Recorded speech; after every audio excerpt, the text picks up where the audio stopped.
cos inverse 4/5 plus cos inverse 12/13 equal to cos inverse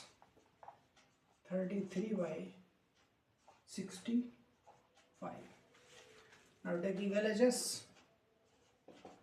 is equal to cos inverse 4/5 plus cos inverse 12/13. इसका formula इसको x suppose कर लो और इसको y, तो formula क्या होता था इसका, cos inverse x plus cos inverse y is equal to क्या होता था, cos इनवर्स, ठीक है, x y cos इनवर्स, ये इसको इस तरीके से लेट कर लें, ये लाना है इसको जो है ए एंगल, इसको बी एंगल मान करके cos ए cos बी और साइन ए साइन बी की वैल्यू फाइंड कर लें। इससे भी लगा सकते हैं,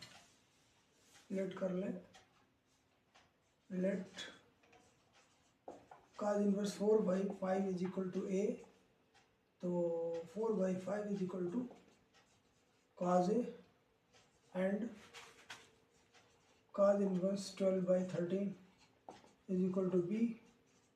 12/13 is equal to cos b। यहाँ से वो निकालते हैं, sine square A is equal to क्या होता है formula, 1 minus cos square A, 1 minus cos की वैल्यू रख दो 4/5 is equal to 1 minus 16/25 is equal to 25, LCM ले लिया, 25 बन जाए 25 माइनस का 16 कितना हो जाएगा 9/25, तो ये हो गया साइन स्क्वायर है। तो sine A is equal to क्या हो जाएगा, अंडर रूट के अंदर 9/25, सो दिस इज द 3/5। यहाँ से sine square B is equal to 1 minus cos square B is equal to 1 minus 12/13 square is equal to 1 minus 144 69,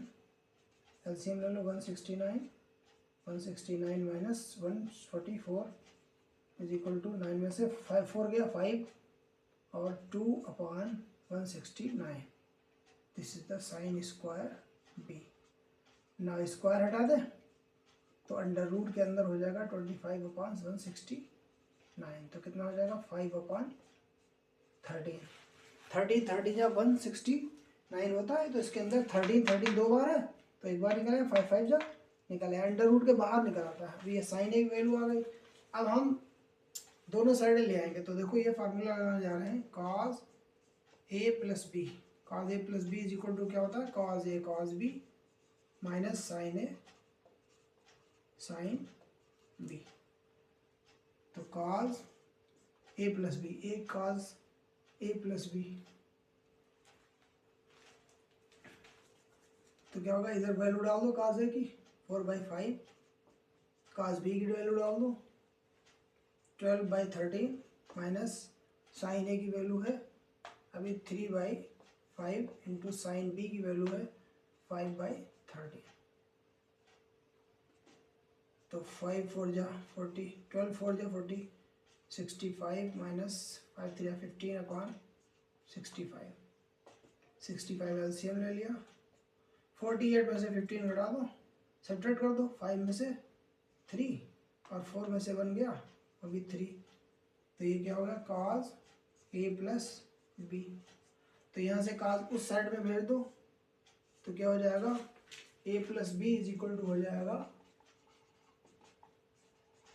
cos inverse 33/65, A की value B की value, A की value cos inverse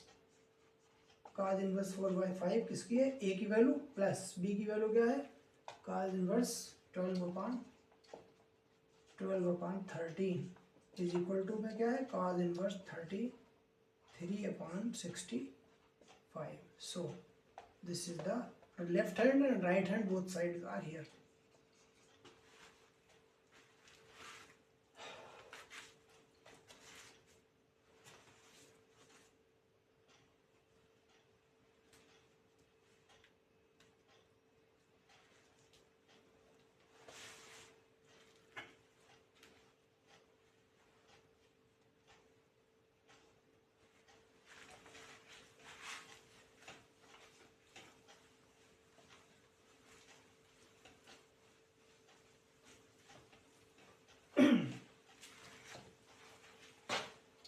इस method को apply करके सारे question solve कर सकते हैं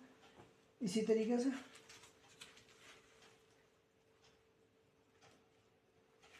क्वेश्चन नंबर